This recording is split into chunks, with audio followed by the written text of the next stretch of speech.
রাজধানীর new market থানাধীন শাহনেওয়াজ হল বটতলা এলাকায় দুর্বৃত্তের গুলিতে এক ব্যক্তি নিহত হয়েছেন। মঙ্গলবার রাত ৮টার দিকে এই ঘটনা ঘটে। পুলিশ জানায় ৩০ থেকে ৩৫ বছর বয়সী ওই যুবককে লক্ষ্য করে গুলি করা হয়।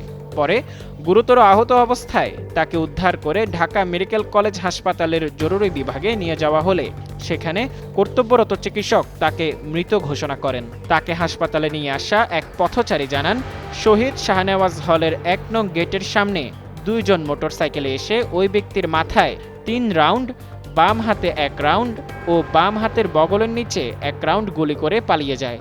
হাসপাতালের জরুরি বিভাগের চিকিৎসকরা জানান, নিহত ব্যক্তির মাথায় ও বগলের গুলির চিহ্ন পাওয়া গেছে।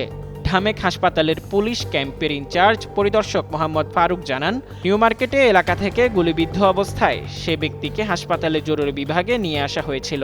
পরে চিকিৎসক তাকে মৃত ঘোষণা করেন। প্রাথমিকভাবে ওই ব্যক্তির নাম পরিচয় জানা যায়নি।